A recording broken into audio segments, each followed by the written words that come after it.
pretty nervous to be the last one here. And let me begin my talk. So there is one fact that only my besties would know about me. So PTNK, Phổ thông Năng khiếu, is the only school that I've been with for more than 2 years. And PTNK is the 6th school that I've been to since 1st grade. And to be specific, I've moved 3 elementary schools, 2 middle schools, and 1 high school. And for me, surprisingly, the worst part of it all wasn't the fact that I would be met with total strangers. I would have to build relationships all over again, or I would just have to adapt to a different environment. But for me, the worst part of it all, and the scariest part, is the first day at a new school. If only that I could skip that one day so that I wouldn't be placed in a position when I will be asked the same question each and every single time. Can you tell me about yourself? Can you tell your classmates about yourself? My teacher would ask me. And I bet a lot of you guys here may have been asked this question at least once in your life. It may appear in our casual conversations when we just met a new person. It may appear in our job interviews or college admission interviews or any situations such as the one like mine.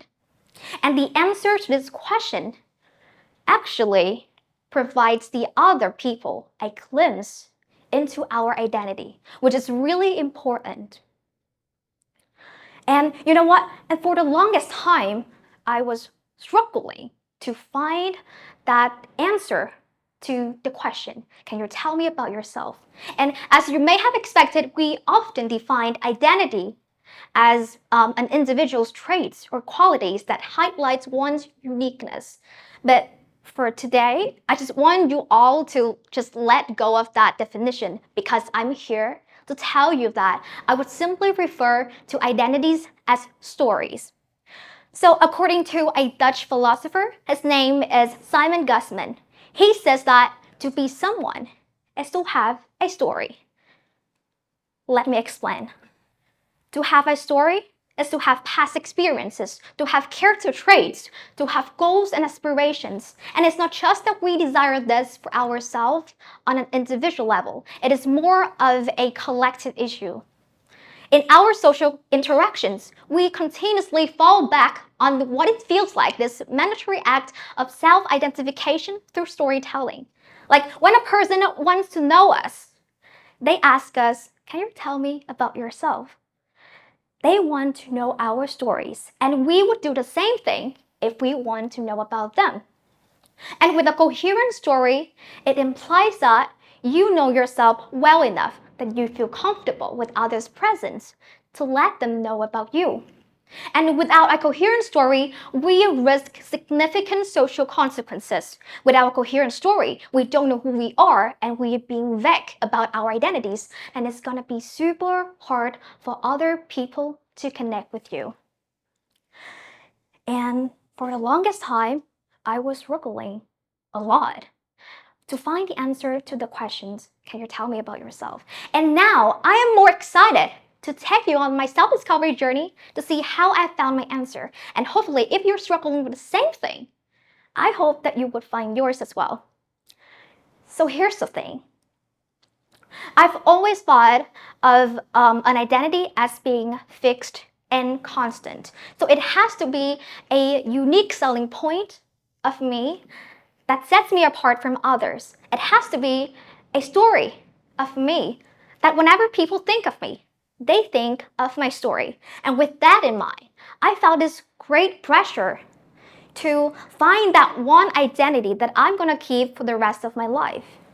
And as a result, I became super particular with what I would spend my time on. Because why would I waste any of my time doing things that are not going to be a part of my identity? Why would I? And because I was too concerned with every single outcome of my choices that I ended up doing nothing while feeling terrible about it. So there was one time in grade 7, I went to a friend of mine's birthday party and I saw her beautiful fingers were playing so gracefully on the keyboard of the piano. And my mom saw that. And after the party, she suggested I would take the same piano lesson just like my friend did. And then there were so many things that were going inside of my head. What if I don't like piano that much? What if I'm not passionate enough that I would quit soon? And the most important question here, if I'm doing something to which I will not be committed, is it going to be a waste of time? And that fear of commitment kicked in that got me discouraged.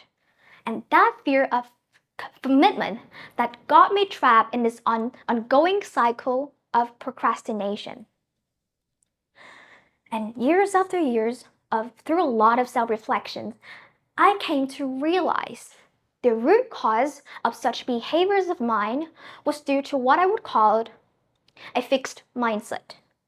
So a fixed mindset basically means that's the belief in the fixity of identity. So a person with a fixed mindset feels this need to maintain his or her hobbies or traits or interests, anything that are part of his or her identities, to keep those things to the rest of his or her life.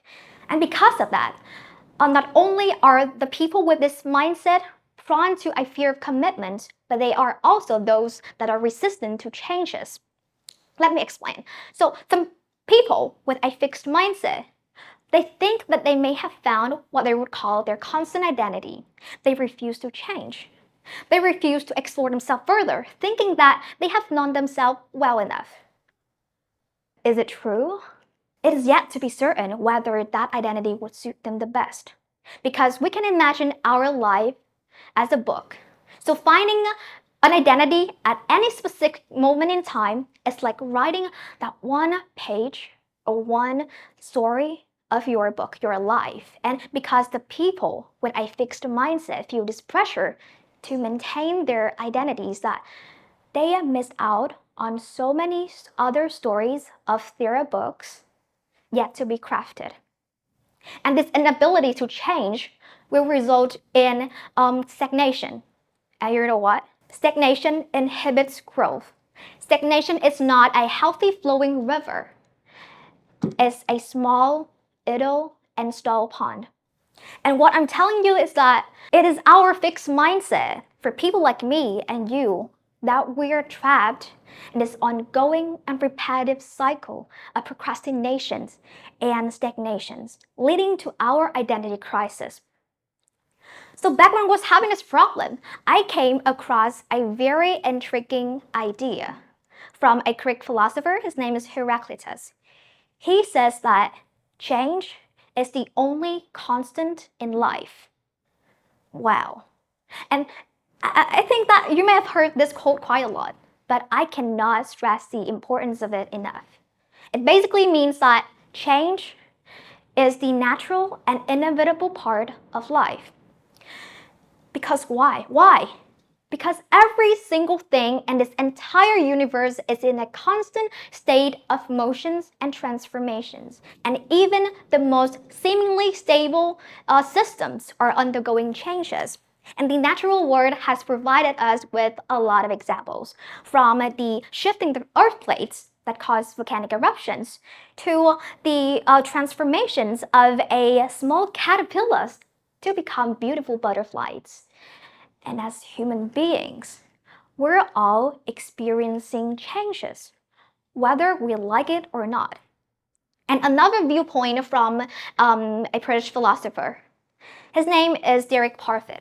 He says that none of us that existed at birth are still around because every experience changes us, or at least a little.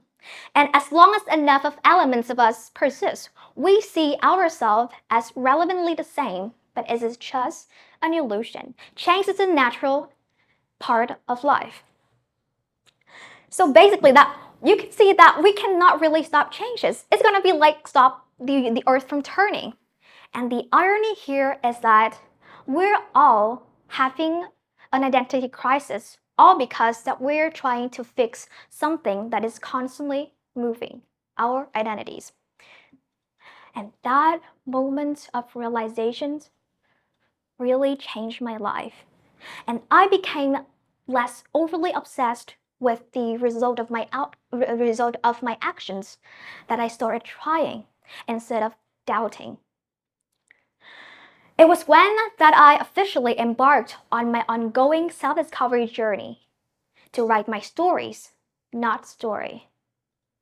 So from making bracelets, I tried crocheting, but not to sell the cute stuff that I made. I also tried out doing calligraphy and decorating notebooks, but not intending to be a professional designer. I also tried swimming, but not intending to participate in any competitive swimming contest. I also tried dancing to K-pop uplift music, but not intending to be a K-pop dancer or idol. And I also tried debating and public speaking, just like what I'm doing here right now, but not intending to be a future lawyer. I tried everything that I've mentioned above because I believe that no life event is ever wasted, even if I do not make a commitment to anything that I have tried, as I said above. They can be the stories that can best represent me at any specific moment in time, but they have yet occupied the whole of my book, and there are so many more things that I want to explore about myself. And what I'm telling you right now is that it is important to always challenge our beliefs. Challenge your notion of a fixed mindset. Don't hesitate to try out new things, because even making wrong choices bring us lessons and opportunities for growth. If anyone here can come up to me and tell me that I have found my identity, I have known who I am, then I'm gonna tell you that you have yet discovered enough of your full potential, and there are more things that you're capable of that you haven't realized yet. So sometimes it is important for us to lose our identity and to turn on the next pages of our book and continue writing next stories. But don't get me wrong, being receptive to changes and experiences, I do not mean to do things without commitment or responsibility at all. What I'm trying to say is that you should always put your hard work, effort, and time into building what you believe in, you love, you're passionate about, as much as the dedication that a writer would put into every single page or story of his book to create this piece of art. But here's the thing to remember. Never get overly obsessed with this one page or one story of your book that you would miss out on so many stories that are yet to be crafted. And today, I'm standing here, unfortunately, or fortunately, I have yet written the most perfect story of my own. But I have a good many stories to tell you. Can you tell me about yourself? And I'm here today, and I can give you my answer. Hello everyone, I'm Linh, and I'm a TED speaker of TEDxYouth PTNK, and I'm a dynamic individual who thrives in embracing new challenges and experiences. My goal is to inspire and encourage people to recognize their potentials and uniqueness. However, the next time you see me, I'm gonna have a different answer to these questions. Can you tell me about yourself? Because I'm confident that I will have discovered different aspects of myself. And today, I challenge every single person in this auditorium to open our books to the most recent pages. Try to think of all the amazing scenes or plots or words that you're going to put into your first or next stories. And hopefully, the next time that we see each other, we're going to have different stories to tell one another. Thank you.